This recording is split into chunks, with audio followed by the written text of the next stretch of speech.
Hello, ഞാൻ ലിപിൻ.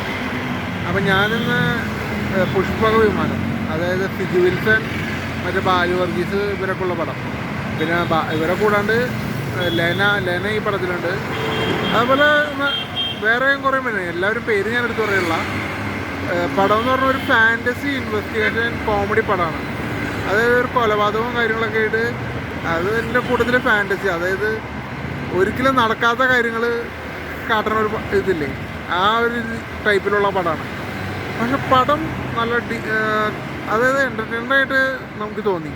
പിന്നെ പടത്തിൽ മെയിൻ എന്ന് പറഞ്ഞാൽ പടത്തിൽ ബീജിയം ഒരു രക്ഷയില്ല, അതായത് കിടിലായിട്ട് ബീജിയം ചെയ്തിട്ടുണ്ട്. അതേപോലെ തന്നെ പടത്തിലെ ആക്ഷൻ ചെയ്തിട്ടുണ്ട്. സിജു വിൽസൻ്റെ ആക്ഷൻ നല്ല രസമായിട്ട് നല്ല രീതിയിൽ പുള്ളി ചെയ്തിട്ടുണ്ട്.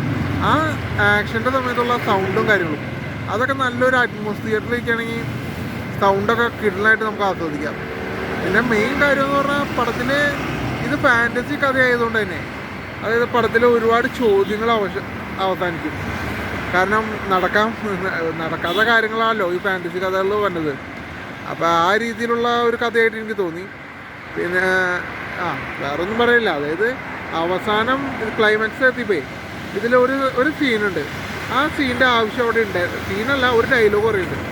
ആ ഡയലോഗിൻ്റെ ആവശ്യം ആ പടത്തിൽ ഇല്ലെന്ന് എനിക്ക് തോന്നി. അതെന്തോ മിസ്റ്റേക്ക് പറ്റിയതായിരിക്കുമെന്ന് ഞാൻ വിചാരിക്കുന്നു. എന്തുകൊണ്ടും പടം എന്നാലും അതൊന്നും കുഴപ്പമൊന്നുമില്ല. പടം നല്ല ഗംഭീരമായിട്ട് വന്നിട്ടുണ്ട്.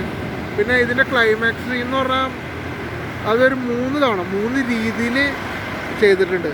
അതായത് ഒരു സീൻ തന്നെ 3 രീതിയിലാണ് ക്ലൈമാക്സ് ഇതിൽ പിടിച്ചത്. അതാണ് ഞാൻ ഇതുവരെയായിട്ട് ഒരു സിനിമയിൽ അങ്ങനത്തെ ഒരു പരീക്ഷണം ഞാൻ കണ്ടിട്ടില്ല.